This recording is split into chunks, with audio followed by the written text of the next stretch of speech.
Hello, everyone. My name is Ishida, and I'm the founder of AI Next, an organization dedicated to exploring AI through the teen perspective. Today, AI Next is hosting a webinar, the AI and CS webinar, for all of you guys to learn more about computers and computer science. We hope that you'll have lots of fun learning about all these cool techniques, and be sure to stay until the end to see a really cool surprise for all of you. Now let the show begin. First thing we will look at is what a computer is made of. As you can see, the computer you're using to watch this webinar is made of different parts. It's made of plastics and metals, and you can touch it and interact with the keyboard, but inside of it there are different circuits which are made of silicon and other metals and other materials that control how the computer works. So there are circuits that make the lights come up on the screen. There are circuits that connect the keyboard to the big processing units inside. And all of these circuits are super important to making a computer function. So we will be going over the basic components of these circuits inside a computer. The first thing we will be looking at is called the motherboard. The motherboard, also called the systems board, is the main printed circuit board in most computers. It allows communicating between many crucial electronic components of a system, such as the central processing unit and memory. Motherboard, as its name suggests, is often referred to as the mother of all components attached to it, which often include peripherals, interface cards, sound cards, hard drives, network cards, and so on. So a motherboard is like the main connector between everything. If maybe the central processing unit needs to access something from memory, then the motherboard is the circuit that tells each part, oh, you need to give this information to this information. It's very important, and it's usually the central part of any computer. In the section where I said peripherals, interface cards, sound cards, hard drives, those are all also parts of a computer, and they're all attached to the motherboard in the center. Most motherboards in the computer are expandable, which means you can replace the components as long as they're compatible.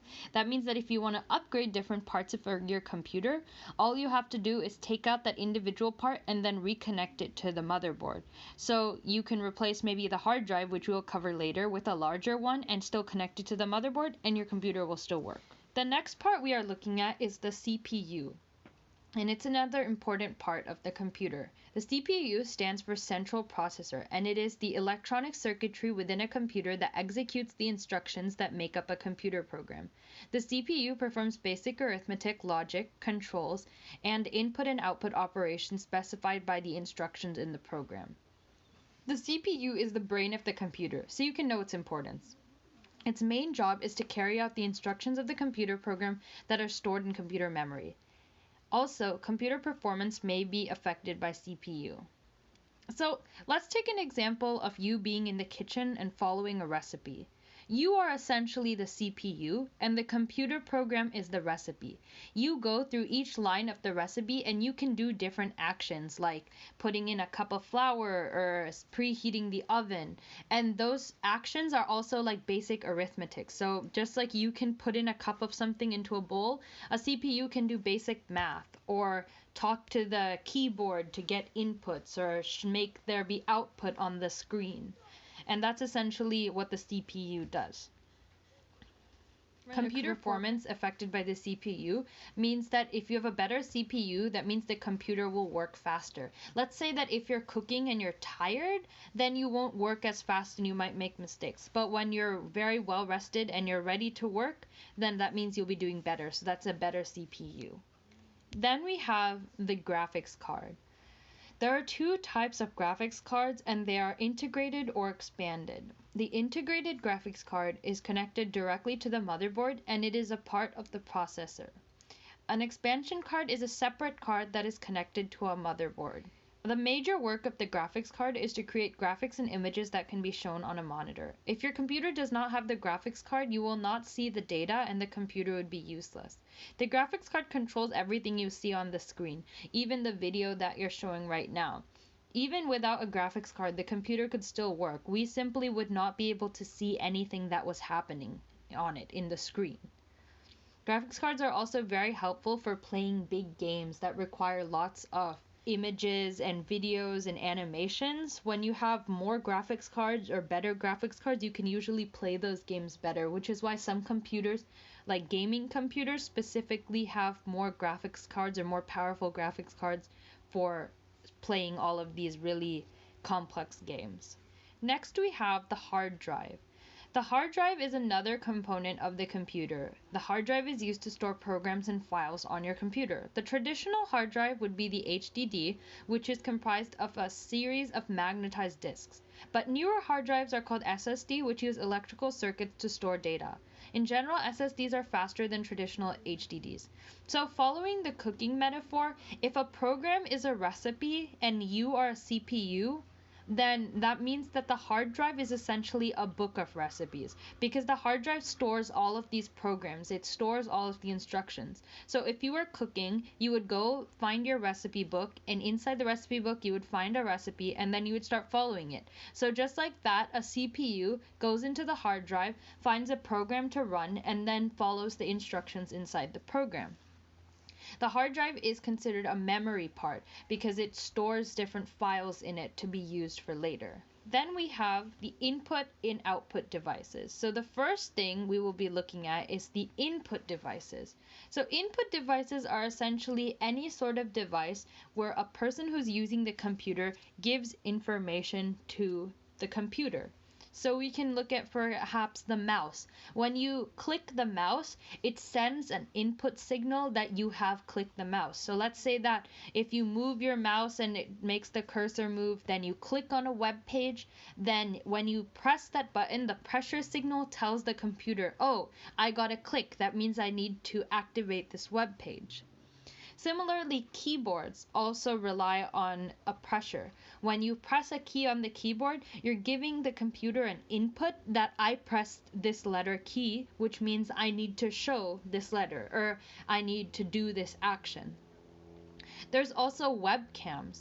Webcams which when you are on a Zoom call or you're FaceTiming, then the camera can see your face and it inputs all of the images of your face. So it takes your face and it puts it into pixels, and that information is maybe used by the computer for different things. After that, we have output devices. Output devices are what the computer can show you. The most important output device is probably the monitor, because the monitor shows you everything. For example, if you're doing a Zoom call or a FaceTime call, the input from the camera is then displayed to you by the screen. The pixel lights on the monitor change colors so that it can show you the right image. Same thing with speakers. Speakers are also output devices because they show you sound. So for example, maybe you click a YouTube video for music. When you click it, you're using the mouse to give an input signal. And then after that, you're using the speaker of your computer, which is usually inside the computer, to give the output signal of the voice feeling, or you can hearing the song. So those are essentially the main parts of a computer. Each of these parts has their own specifications and other things that you would learn about as you grow up. However, this is the main overview. It is actually possible to make your own computers, and that's a very interesting thing to do. You can definitely look up things online to figure out which parts you need. Of course, it is a little bit hard, so I would suggest you guys wait till you're older to do that. But now we actually go on to the coding section. So we already learned about what makes up a computer, but how do we make these programs I kept talking about? We kept talking about the programs. Programs are used for almost anything that happens on the computer. There's a program that makes websites run. There's a program that makes apps like Zoom run. Everything is programmed, and there are instructions for everything that a computer has to follow, because all of the parts we just gave are only good for following instructions. But that's the hardware part. The software part tells those instructions that need to be followed. So for our coding, we will be using a website called Scratch, which is block programming. And every time we go through a new topic, I'll explain it on the slides, and then I'll show you a tutorial of that programming topic in action. Real programming is actually typing it into a different editor and running it. But since you guys are younger and this is your first coding experience, we'll be using blocks, which is much easier to understand. We'll start looking at our activities now. So here we will be covering 6 different parts of the coding fun. First, we'll be looking at variables, which is storing information in programs. Then we will be looking at for loops and while loops, repeating instructions in the code for efficiency. After that, we'll be looking at if statements or conditionals, which are actions based on the answer to a question. Then we'll be looking at console input and output, which is interacting with the program as humans. Finally, we'll be looking at resources where you can find out where else to practice coding, and we'll have a bonus section on artificial intelligence, which is an amazing and new part of coding. First, let's look at variables. How do computers programs store information? Let's start. You can think of variables almost like jars or boxes. Variables start out empty, but then you can put information inside them and label them. So just like in your kitchen, you might have a jar labeled sugar with sugar in it. You can name the jar sugar, and then inside it you can put sugar. So variables, let's say we name a variable called my name, and then inside of that variable we put in a name, like let's say John. Now that jar or that variable called my name has the name John in it. And every time you say, oh, can we access the variable my name? Then the value in that will be John. Just like when you want to get something from the jar of sugar, you know that there's going to be sugar in there. You can also set it to numbers. So maybe you can have a variable called my number, and you can set a number in there, maybe 10. And that way you have a variable called my number, and in that you have the value 10. Variables usually take different types of information. So for example, the word or a name is called a string, and that's like a bunch of letters and numbers together like a word. And then there's also number or int, which is just an integer number. That means it doesn't have a fractional part to it. There are many other types of data you can put in. For example, there's a double or a float, which means that there's a fractional part of the number inside it. And then there's a list, which is having on multiple variables or multiple values stuck in one variable. Like you could have a list of strings or a list of integers. And those are all different types of things you can store in a variable.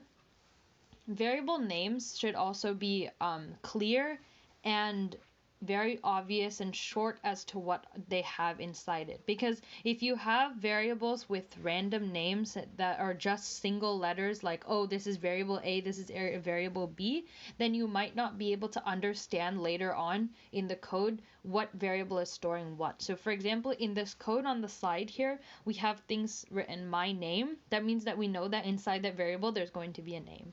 So let's actually go through the code itself.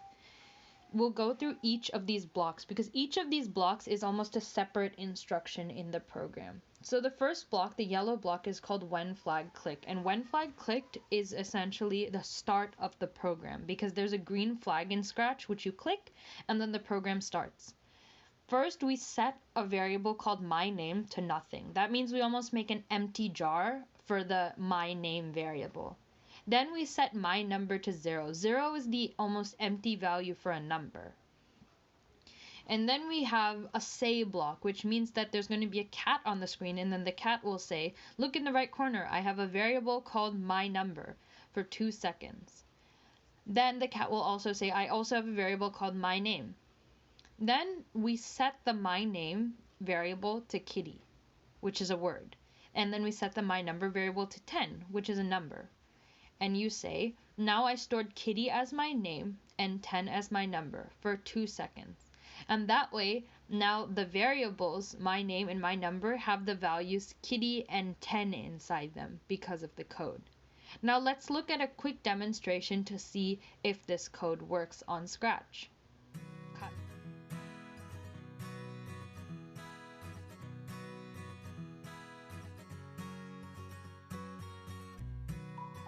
Next, we have for loops and while loops. How can we make the program repeat actions? Let's start.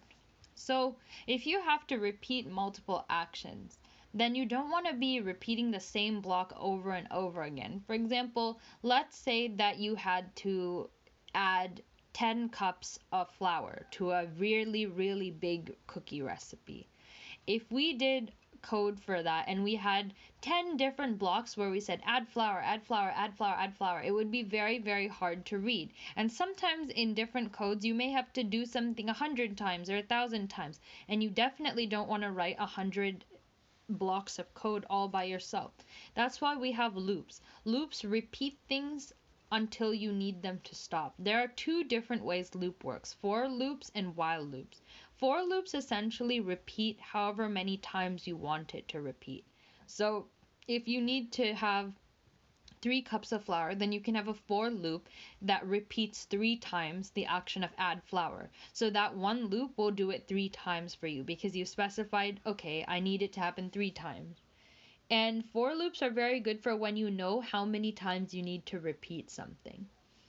Then there are also while loops. While loops are slightly different in that it repeats until a certain question is answered. So let's say that you need to fill up a water bottle until it's full, but you need to do it with cups. So let's say you add a cup of water and then you check, is the bottle full? If it's not full, then you add another cup of water and then you check again, is the bottle full? And that is the water bottle full is the question or the condition that you need to answer. So you repeat until the answer to that is yes. Let's take a look at 2 different ways that while loops and for loops are implemented.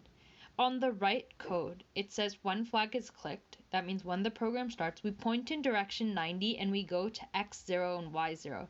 Because these 2 programs have the cat in the screen moving, at the start of the program, we always need to make sure that the cat is upright and at the center of the screen. So that's the point of those 2.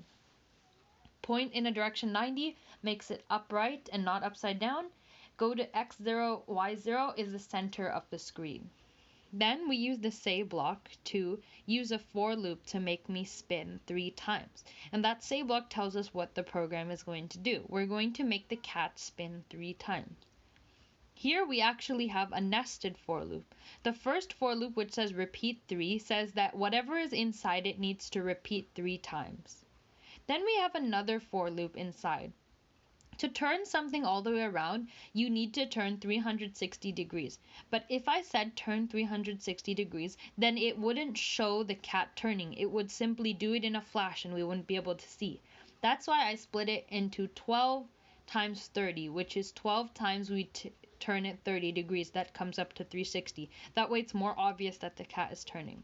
After each turn, we wait 0.5 seconds. So we turn, wait 5 seconds, turn, wait 5 seconds, turn, wait 5 seconds. And that's 3 times. So that's what the first program will do. Then, next program, the while loop, is slightly different. We start at the center and upright again with the point direction 90 and go to X0, Y0 lines. And then we say, let's use a while loop to make me move until I hit the edge of the screen for 2 seconds. Then we repeat until touching the edge. So that means that the question is the cat touching the edge of the screen? If the answer is no, then we do what's inside the loop. But if the answer is yes, then we stop. So we want to move 40 steps and wait 5 seconds. Wait 0.5 seconds. And this is essentially just making the cat move until it hits the edge of the screen. Because as soon as the cat touches the edge of the screen, it stops moving and it's not going to do it. But if it's not at the edge of the screen, then it'll keep moving along to the right. Let's see that in action.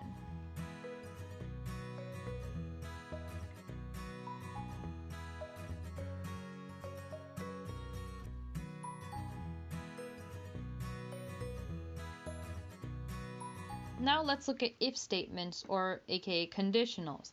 How do we do an action only if something is true? Let's start. So in the previous section, we had been looking at while loops. And in the while loop, there was a question that needed to be answered. So repeat until this question is true. That question is actually a conditional. And the conditional is essentially like a junction when it comes to if statements. If you pull the lever one way, then the train goes into one track. But then if you pull the lever the other way, the train goes into another track. And that's essentially what an if statement does. If one question is answered, then we do a certain action. But if it's not the right answer, then we do another type of action. So let's go through this code to better understand that. So first, when the flag is clicked, when the program starts, we set my number to 0. So we make a variable, an empty variable called my number, and we set it to 0, which means that we know it's going to be a number variable. Then we say, I'm going to set my number to a random number between 1 and 10. If the number is greater than 5, I will say banana. If it is less than or equal, I will say apple. Then we set a number to a random number between 1 and 10. And that pick random 1 to 10 essentially is like taking a hat, putting in cards numbered 1 through 10 into it, and asking a student to pick a random card. And that's completely random. We don't choose based on a pattern. Then we have the if statement. If my number, the value that's in my number, which is the randomly picked number, is greater than 5, then we say banana. Else we say apple. And that means that if the number is 6, 7, 8, 9, or 10, we say banana. And if it is 5, 4, 3, 2, or 1, we say apple, and that matches the less than, and equal or greater than that we said before. There's also another type of if statement called an if statement, and then an else if statement, and then an else. So that would be that maybe if you want a number, let's say that we're picking a number between 1 and 10, and we have 3 different conditions. If it's greater than 7, then we need to say mango. If it's between 7 and 5, then we say banana, and if it's less than 5, we say apple. So those are 3 conditions, but we need to look at each one separately. Since there's not 2 paths anymore, now it's 3 paths. So that we would do like if my number is greater than 7, then we do that. And then there's another part called an else if, which isn't shown on screen. But in the else if would be the second condition, if it is less than 7 but greater than 5. And then finally the else. All if statements must have an else at the end, because the else is if none of the other things work, because you have to have a last case, let's say the base one. So if none of your other options work, this is the one that will work regardless, and that's the else case that you need. If you have only if and then an else if, then what are you going to do if both of those are wrong? The computer will have an error. So if both of those are wrong, then you have the else case, and that is done as a default. Now, let's see the if statements and conditionals in action through a Scratch program.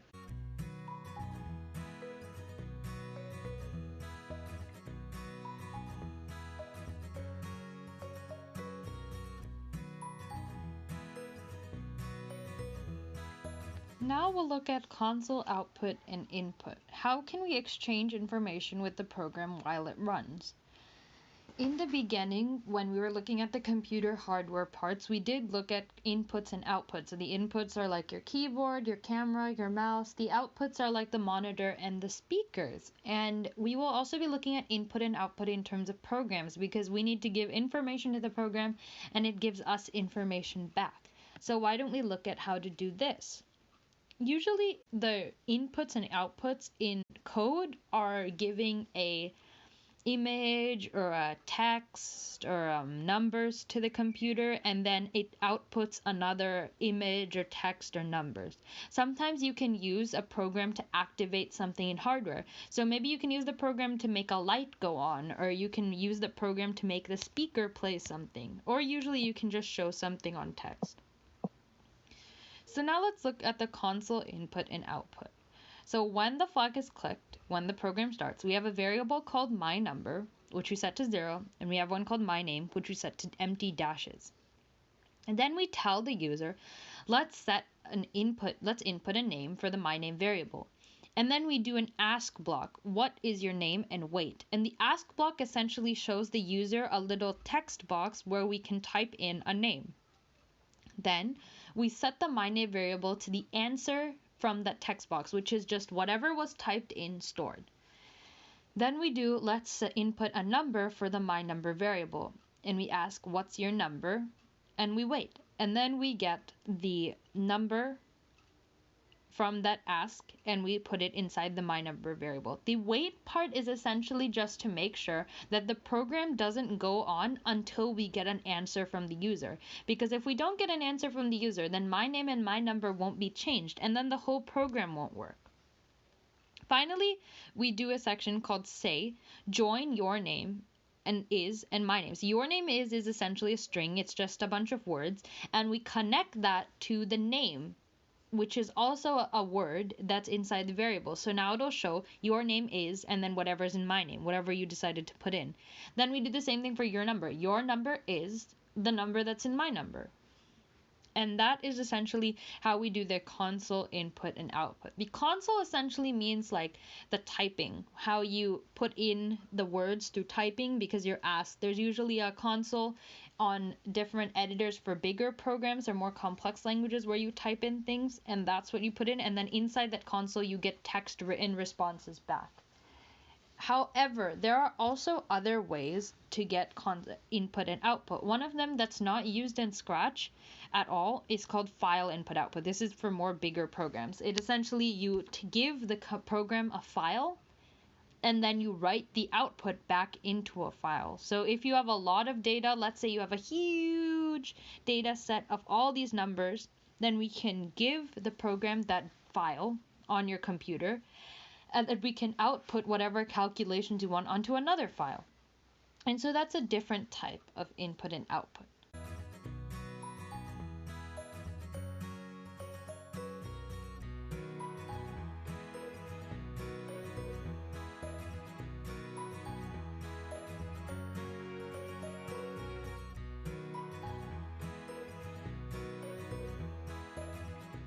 Now that you guys have looked at a lot of the basic concepts of coding, why don't we look at some resources? How can we explore coding more? So here are a few resources for coding. First of all, we have Hour of Code and the code.org. And code.org has lots of different resources for learning how to code. Not only does it have resources for K through 5 kids like you, but also as you grow older, it has resources for middle school and high school as well. In high school, you would take classes like AP Computer Science and AP Computer Science Principles, which are high school classes, and code.org can give you the knowledge you need to do well in those classes as well. Specifically, code.org hosts something called the Hour of Code. The Hour of Code usually happens in December, and it's something that's organized by schools and different clubs and community centers to have kids come in and learn to code. In Hour of Code, they have lots of different fun games that teach you all of the language and the logic that you need for coding, but with fun characters. I remember, I think once they had characters from Frozen and characters from Moana, so you'll have lots of fun learning to code there as well. In the middle, we have scratch.mit.edu. So MIT, a university for engineering, created Scratch. Scratch is the language that we have been using this whole time with all of the pretty colorful blocks and the cat to show you how to code. And on Scratch, you can do a lot of different things. You can draw your own characters, you can animate them, you can draw backgrounds, you can have a lot of fun making your own stories and making your own games on Scratch using the blocks that we learned. Then we have Scratch Junior. And Scratch Junior, if you have an iPad or a tablet, this will be extra helpful for you because it's basically bigger blocks, but it works really well on a tablet. And Scratch Junior is for kids even younger than you. So if you have a little sibling who you think might be interested in fun coding and learning to have fun with the computer, then you can definitely introduce them to that. There's also Alice. Alice is essentially an animation programming site, which is more for making stories and movies. And it's very fun to use because you get to make your own characters, make your own movie sets. So even if you think that making a movie or writing a story isn't necessarily just coding or very math and STEM oriented, it's actually very intertwined. And there's a lot of coding that can be used to make these stories. And that's why if you like art and coding, then this is going to be extremely fun for you. Then finally, we also have Tinker. And Tinker is also a little bit more like a game. Instead of doing the lots of lines of typing code, you kind of play it like a game, and there are different characters, and it's very fun to learn as well. Most of these things are not yet at the stage where you have to type out code lines, because that happens more when you're in middle school, but all of these use blocks and different characters, fun sounds, and other games to help you guys learn to code. So whenever you guys have time after school, you can go on all of these free sites and you can try to play the games there and keep learning. It's going to be very fun for you. There are so many projects that other people have also done online that you can definitely look at, and tutorials too. So you'll have lots of fun being able to look at those as well. Now we'll finally be going on to a new and bonus topic of artificial intelligence. How can a program think for itself? Before this, all of the programs that we had been looking at are just following instructions that a human wrote, because humans write the programs. We wrote those programs just now, didn't we? But what happens when a program can think for itself? That's so cool, right? Just like in all of the movies with like CP3O and R2D2, all these robots walking and talking and thinking all by themselves. It's getting more and more possible with the new technology of artificial intelligence, also known as machine learning. Artificial intelligence essentially is like a baby. A baby learns different like things based on seeing it. So let's say that a baby is growing up and a baby sees lots of books and they have like animals in them. So every time a baby sees an animal, it might ask its parent, "Oh, what's the animal?" And then the parent will tell them, "Oh, that animal is a cat." Or the animal is a dog. And then the baby will remember that, okay, this type of animal is a dog, or this one is a cat. Then it'll see another dog or another cat and it'll say, "Oh, I'm going to guess that this is a cat." And then if the parent tells them, "Oh no, honey, this is actually a dog," then the baby will remember, "Oh, okay, this is a dog." And with all of these new images, the baby keeps learning and learning until finally, when you're grown up, you can actually tell like whether something is a dog or a cat just by looking at it. There's not as much uncertainty as when you were a baby. So artificial intelligence, especially the technique of the neural network, works in the exact same way. The neural network technique specifically works in the same way because it's modified or modeled after the brain. Because neural comes from the brain, because we have in our brain we have neurons, which are different little cells that pass information between each other, and they keep learning to make these decisions. So that's essentially what an artificial neural network does as well. So let's look at a basic case of like examples of how an artificial intelligence neural network would work. So let's say that our input is a flower, a picture of a flower. And we need the artificial neural network to answer the question, what type of a flower is it? So essentially, before we get that input image, the artificial neural network takes a look at thousands or hundreds of flower images, all with different labels on them, to basically do what a baby does. It looks at all of these flowers and it says, "Oh, these ones are called roses, these ones are called lilies, these ones are called irises, and they look like this." And then it starts to find patterns. Like, oh, roses are red, irises are blue, lilies are white. And that's kind of what a baby does too. Babies can see like a cat has pointy ears and a dog has floppy ears. And a cat makes a meow sound and a dog makes a barking sound. So with all of these patterns, babies learn to make the distinctions between dogs and cats. So the artificial intelligence will also be able to make the distinction between what type of flower it is. And sometimes we don't exactly know the patterns ourselves, because these patterns of iris blue, rose red are things that humans know. But artificial neural networks and artificial intelligence can find patterns that not even humans can find, because they have so many brain power, so much more brain power than a human, that they can keep analyzing it and finding new and more patterns that we can't, which is why they're so helpful. So going back to the flower example, essentially you get an input image of a flower, and then the artificial neural network says, "Okay, I can see this flower. It is blue and yellow. It has a few petals that sort of unfurl out, and it looks most like all of the irises I've seen, because the pattern just matches exactly what an iris is." So the result is that the artificial neural network goes, "Okay, this is an iris flower." And that's the end of it. And it can figure out, oh, that this is an iris flower. And that's kind of it thinking for itself. We didn't tell the neural network or the artificial intelligence that the image that we gave it is an iris flower.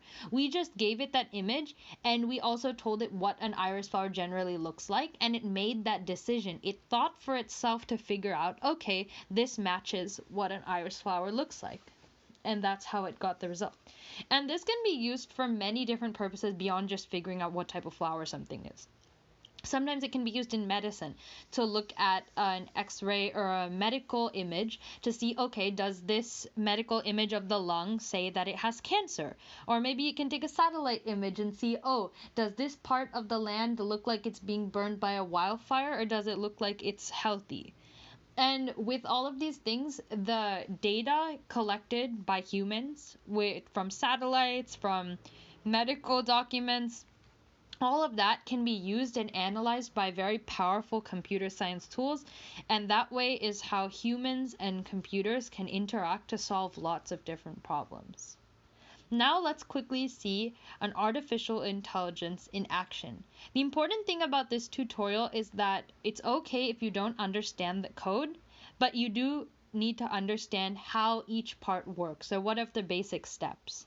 This is going to actually be in Python, which is a real language that adult coders actually use to do coding, not like the block programming you've learned before. So get ready for that. Now we'll be looking at a quick tutorial in artificial intelligence, looking at this notebook called AI in Full Bloom, Classifying Iris Flowers with Code. After the workshop, you must be wondering how you could be making your own AIs and using them to solve problems you care about. Fear not, as I, Ishida, have prepared this lovely, if I do say so myself, Google Colab notebook, with a tutorial for artificial neural networks and decision tree classifier.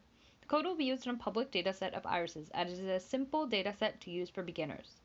With your own projects, you can find datasets about other problems, like pollution or energy usage. So here we have two different techniques that we're going to look at: artificial neural network and decision tree classifier. These are both forms of artificial intelligence or machine learning.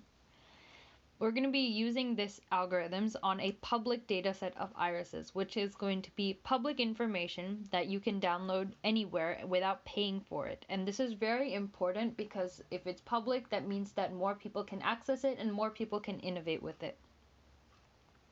So let's get started on our journey.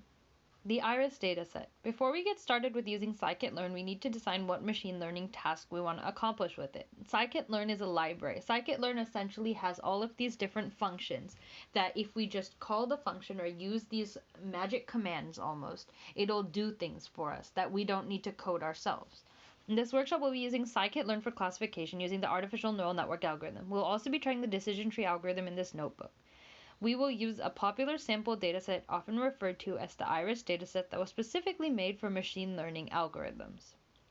Scikit-learn, a library, has functions or special magic commands for both making artificial neural networks and decision trees. That way, we don't have to reinvent the wheel and make those all over again. There are different species of iris flowers. Our goal is to train a machine learning system to be able to take a new iris flower and predict what species it is. Just like in the example, we took a picture of a flower and we said which type of flower it is. Now we'll be looking specifically at irises and figuring out which kind of iris it is. This data set has 150 examples, 3 classes of species: Setosa, Versicolor, and Virginia. Now, an important thing is that instead of inputting the image, we will actually be inputting measurements of the flowers called sepal length, sepal width, petal length, and petal width. And these are all measurements of the petals of the flower. And each of these 4 numbers is then linked with one of the classes. So let's say that we have one of our 150 examples has 4 different numbers associated with the measurements, and that is a setosa. Then we have another one of those examples with 4 different measurements, and that's a versicolor, etc. And there are 50 examples for each class. So there are 50 sets of 4 that have a setosa label. There are 50 sets of 4 measurements that have a versicolor, and 50 sets of 4 that have a virginica. The data can be imported directly from scikit-learn, the Python module. That way we don't have to upload a huge file. So as I was saying before, sometimes you can upload a file with all the data, but that's sometimes very big and very clunky to work with because a file is huge and it has lots of data in it, and putting it into the system for the program to work with it is a pain. However, in the scikit-learn module, where we're already importing all of those magic commands and functions that we can use to create the artificial intelligence algorithms, we can also import the data set itself. So let's load the data set using scikit-learn, which is called sklearn in Python. Here we are importing all of the libraries we will need to access functions from and loading the data set. Libraries essentially have even more magic commands that we can use for different things. For example, the Keras library has the functions we need to make a neural network. Seaborn and Matplotlib have things that are used for visualization, so making graphs and tables and different charts. NumPy array, or NP, is used for linear algebra, which is a special type of math that you sometimes need in computer science. So those are the libraries. Then there is a line for loading the data set, and it takes from this website, which keeps all of the data in a CSV file, which is a comma separated file, and it has all of the data in it. And then we do a special thing where with the species column of that dataset table, we change those to numbers. So Setosa becomes 0, versicolor becomes 1, and Virginica becomes 2, because the computer is better equipped to work with numbers, and the artificial intelligence works better with numbers than actually looking at those words. So we just ran that. Now, to get a sense of how our data is distributed, we can plot our data based on different features such as sepal length, petal width, etc. Based on the graphs, we can see what general characteristics of each type of iris there are. So let's run this. This code uses the Seaborn and Matplotlib libraries to make graphs. So as you can see in these graphs, we have sepal length versus sepal width, petal length versus petal width, and on one axis we have one value, the other axis we have another value, and for each of the 150 data points we can kind of plot it. So this one has a sepal length of just above 7.5, and it has a sepal width of just above 2.5, and then that is specifically a Virginica. And as you can see, there are different clusters. For example, if you have a small petal length and a small petal width, then you're probably a Setosa. But if you have a large petal length and a large petal width, then you're probably a Virginica.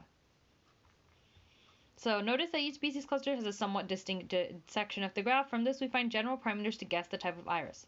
For example, if my flower has a small sepal length and a small petal length, what type might it be? And the answer is it's probably a Setosa, because in the second graph, sepal length versus petal length, the blue dots are clustered near the origin, which means that both of them are small. Then we have ANN. This is the artificial neural network, splitting up into training and testing sets. Remember that in an ANN classification, a type of supervised machine learning, we must use a training set to teach our model how to correctly classify future examples. We also use a test set to test how good the model is. So the training set is essentially what the algorithm learns from. Every time it looks at a new image, it updates the algorithm to stay with those patterns it found. And then with all of the training it does, it then tests itself on the test set to see how accurate it is. So the first thing we'll do is break up it into training and testing. So as you can see here, we break it up into test. So 20% of the data set will be used for testing, but 80% of it will be used to train. And then we have to change the label to one-hot vectors, which is easier again for the computer to understand. So instead of the label 0, 1, or 2, we essentially have 3 more columns, which are, is it a Setosa, is it a versicolor, and is it a Virginica? So for Setosa, the first column, yes, is a Setosa, but no, it's not a Virginica, and it's not a versicolor. For a versicolor, it's neither a Setosa nor a Virginica, but yes, it is a versicolor. And the same thing for Virginica. It's not a Setosa, it's not a versicolor, but it is a Virginica. That way you have all of these information represented by 3 columns instead of 1 column.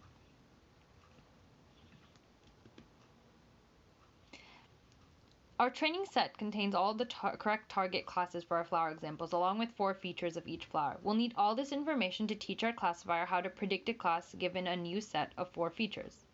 Because the data points are split randomly into train and test, each run might not be the same. So the accuracy might function differently depending on how many times I run the code. But it'll usually stabilize around a certain range. Now we go on to ANN, building our network. Now that we've split our data into a training and test set, it's time to build our ANN, artificial neural network. As you already may know, neural networks look like this. So essentially, here's the input layer. So each of these inputs, 1 through n, is probably going to be sepal length, sepal width, petal width. Then the hidden layers are all of the parts of the algorithm that will change based on the training. So all of these are sort of, we don't know them yet, but they will be changed and added depending on what the algorithm feels like it needs to train. And the output layer is essentially just which species is it. Is it a Setosa, versicolor, or virginica? Here we create the neural network framework with how many layers, activation functions, etc. Activation functions and layers are just different specifications of the neural network. You can experiment with the numbers as much as you want, but you might want to research activation functions before changing those. We'll choose most of the parameters except the weights associated with each node. These weights are learned by the network through training later on. So here you can see that we add a few of these layers of neurons, and we also add an activation function. These are sort of topics that I will not go into now because it's a little bit advanced, but you will learn as you grow up and go into coding. So let's run this. Training our network. We have now built the neural network and we need to train it with the training dataset. The training process adjusts the weights of the nodes to match the relations between the features and labels of the training set. So essentially, this is the part where we are doing the training, where the model keeps looking at all of the training images and trying to figure out those patterns that we need to see which one is a Setosa, which one's a versicolor, and which one's a virginica. This part takes a little bit long, so we'll be able to start running it. We're actually not training for too long at first, just so that we can quickly see how this works, because it takes quite some time for the model to just keep going through all of the code. So as you can see, there's an epoch, which is like one trial, and then it goes through 1 through 10 epochs. And you can see that there is a place where all of the accuracy is shown. So the validation accuracy at first is 0.26, which is 26% accuracy, and that's terrible. But as it trains, the accuracy increases to 63, which is above guessing, which is important because 50% accuracy means that it's as good as guessing. But you need to be slightly better than that, and that makes it somewhat successful. Now let's predict some values using the ANN that we just created and trained. We'll use the neural network structure, which has been trained and assigned the weights on the nodes based on the patterns in the training data to predict the result of the data points in the test set. So now we'll be using whatever we learned in the training part on the test set. And now we will see how accurate it is in predicting the types of iris in flowers that it has never seen before. And we have a 63.3% accuracy, which isn't bad, but it can certainly be better. Now we go on to tuning the parameters. Artificial neural networks have many different places to experiment. Neural network structure can be altered and has a significant impact on performance. The hidden layers can be added or deleted, and many different values can be put in. You can also change the training parameters, such as epoch number, batch size, and other inputs to see which brings out the best accuracy. Tuning both structural and training parameters is an essential step in developing a neural network-based solution for any problem. While this variability of parameters makes it so that ANNs can be tuned to high degrees of perfection, finding the same patterns that ANNs discern and understanding its choices is hard for humans. So that's why AI is called a black box technique, because we essentially put an input in, we don't know how it's figuring it out, but then in the end, we actually get a output. So it's perfectly fine. Let's try adding a second hidden layer and see if it improves our accuracy. First, we only had one hidden layer, but now we're going to add another one just to see if with more processing it learns better training. So let's run it again. Here we're also training the neural network along with constructing it, which we did in 2 separate steps before. As you can see, the accuracy has significantly increased. It starts at obviously 26%, which is very bad, but as it learns, it even goes past 0.63, so 63%, and up to 93% accuracy, which is very good. Of course, after that, we go back into using the things that we learned from the training to predict the test, which is the test data that we haven't seen before. Now the test data accuracy is 73, which means that perhaps the algorithm looked at the data set and got too comfortable with seeing the training things. Now it can almost memorize it like flashcards, which is why maybe the test accuracy is slightly lower. but that's okay. We can definitely keep improving it as we go on. That's all for the artificial neural network, because there's a lot of different training and a lot of different variations you can do, but that's best done on your own and looking at the data. Now we will be going to continue the learning. Now that we have one classification technique down, let's try another, decision trees. We will also discuss a way to analyze accuracy called the confusion matrix. Now, decision trees, importing and cleaning up the data. We already loaded the data in the beginning, but let's load it again just in case we're starting to run the code from here. So this again imports all of the libraries. Actually, here we will be importing the decision tree classifier from the scikit-learn library, because that's the magic function that we need for a decision tree. And we also loaded the iris dataset as always.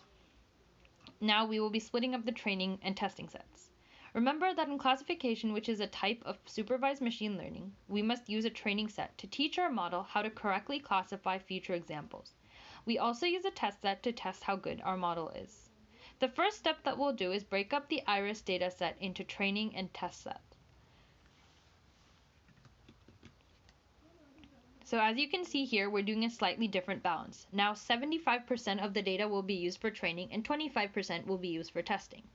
Our training dataset contains all the targets, the correct targets for each of our flower examples, along with 4 features of flowers. We need all of that information to teach our classifier how to predict a class given a new set of 4 features. Now, decision tree. Training our classifier. Decision trees are a well-known classifier. There's already a library with a function to make one. You can always create it from scratch, but sometimes using a library function is less tedious.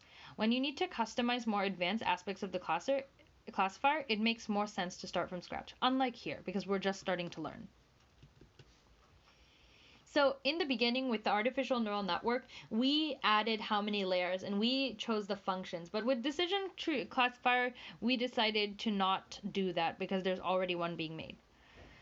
So now we have the decision tree visualizing the classifier. We can use some of the libraries from before to visualize our decision tree right here instead of using a separate software. One of the major advantages with using a decision tree is that we can visually see how it makes decisions. But this transparency is not true for ANNs, and very important research question currently. So a decision tree, we can actually see every decision it makes. But with an ANN, we don't know. So for example, machine learning is used in government agencies today. If a model makes a decision that affects whether somebody gets healthcare, they should be able to justify why the system made the decision it did. And that's why decision trees are a little bit better for that. So this code helps us visualize our decision tree that we made up there. So as you can see, a decision tree essentially just keeps making decisions. Based on true or false, it will go to one pattern and the other pattern. So for example, we start from one place. If it's true, we go to this section. If it's false, we go to this section, and we keep going forward and we keep doing this tree. This is also a way that sometimes we think ourselves. Like for example, like if we're looking at the weather and we say, okay, is it cloudy? Yes or no? And then it's cloudy.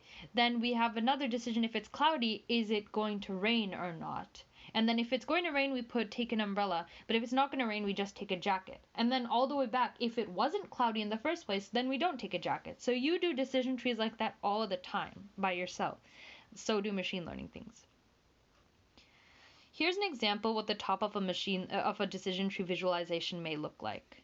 It takes some practice to read the visualization of the decision tree, but it's quite informative. The root node of the decision, the top, starts at the line x of 3 is less than or equal to 0.75. This is the condition that splits the tree. In this case, it's saying that we should look at the feature with the index 3 petal width to see if it's less than or equal to 0.75. If this is true, we follow the tree to the left child. If it's false, we follow it to the right child.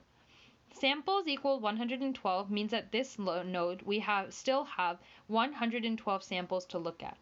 The 39, 34, 39 line tells us out of these 112 samples, 39 are the 0th class Setosa, 34 the 1st class versicolor, and 39 are the 2nd class Virginica. After the split, we can see that we did really well. All 39 samples of Setosa are correctly classified in the left child of the root. We can follow the visualization for the rest of the decision tree to see what feature it splits at which node.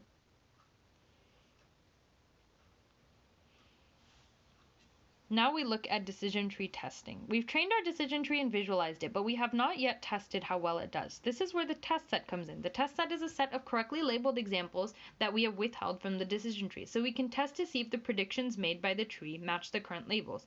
With sklearn, it's really easy to generate our predicted labels for the test set.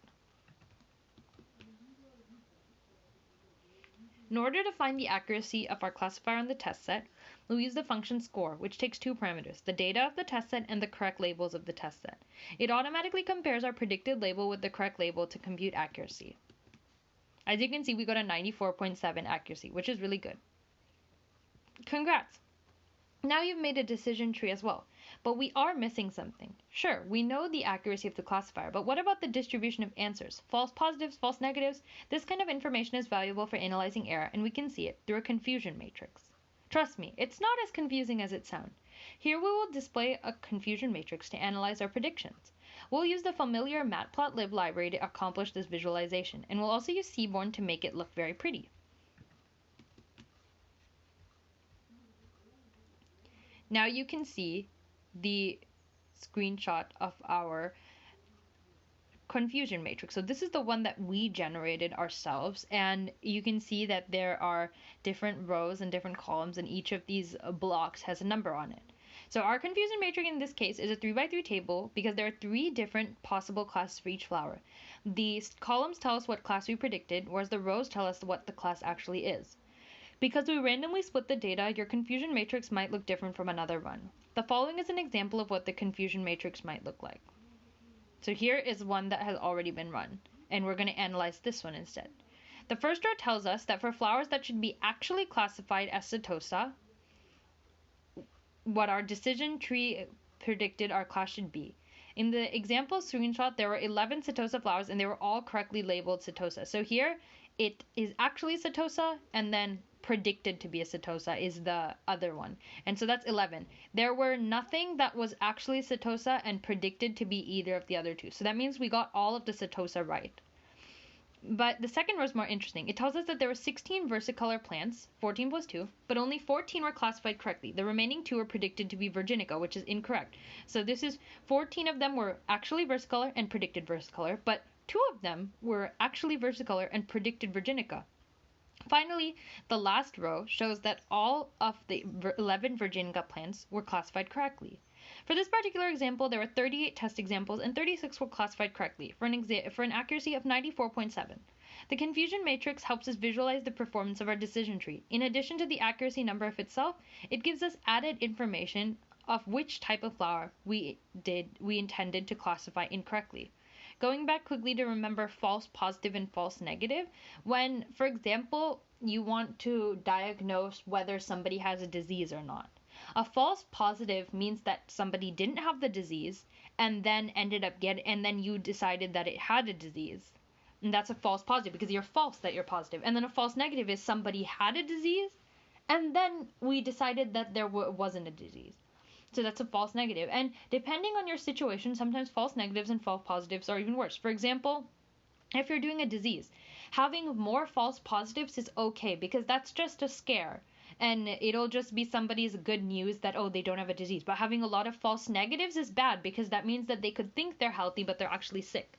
On the other hand, if you have something that is making people go to jail, so if you're having a neural network or an algorithm that chooses whether someone goes to jail or not, somebody having lots of false positives might be very bad because it means more innocent people are getting sent to jail, which is worse than if less criminals are going to jail, for sure.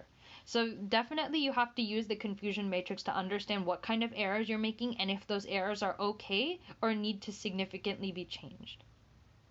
So that's all for this AI tutorial. Thank you so much for going through it with me. I'm confident that you'll now at least be able to understand how AIs are used to change the world and save the planet. If you have any more questions, you can always email me. I do know that this is a little bit above the level for a beginner, but you guys should just generally be able to understand how they work and definitely be able to explain sort of what is an ANN and what is a decision tree algorithm, even if you're not able to type the code yourself. Great job, everybody. You guys have now learned about both computers and the coding behind them. I'm so proud of you for sitting through the webinar and learning all about these new techniques. You guys also even learned about such a cool technique called artificial intelligence, which is something that even grown-ups are still learning about right now. This puts you guys really ahead of the curve in terms of learning about computers. Whether you become an astronaut or a firefighter or an engineer or a lawyer or a doctor, anything you want, you'll probably have to use a computer. And learning how computers work and how programs work will definitely help you be better with using them, and hopefully you can intersect computer science with the other fields of study that you like. Let's say you like medicine, there are ways to intersect computer science with medicine. If you like the environment, you can make computer science an environment. Even with art and music, there are so many different ways it can be used. And now, with the techniques you've learned, you guys are one step closer to doing that. Since you all came to this webinar, you did so much hard work in learning about coding in computers, we've decided to have a special reward for all of you. AI Next has 2 books called the Rosie and the Robot series, which are about coding and computer adventures, and they both have fun illustrations and lots of rhymes that are very fun to learn about. You'll definitely be able to have fun reading them and share them with your friends. If you want 2 free paper copies of these books for you to keep at home and keep learning about computer science, just email the address on the slide, ishidat@ainext.org. The address will also be in the link to the description of this webinar's recording. Thank you so much for coming to my webinar. I'm so proud of you all for learning and doing all of this hard work to come here today. You guys can check out the ainext.org website to see more about learning to code, and even check out a blog I have written about AI, since you guys already started to learn about it. Be sure to share this with all of your classmates, with your younger siblings, older siblings. Anybody can start to learn. If you have any questions, please feel free to email me or look at the contact form on the website. It was so much fun getting to know you all and so much fun to teach you. I hope you guys are inspired to keep learning and keep coding, and I hope you have a wonderful rest of your day.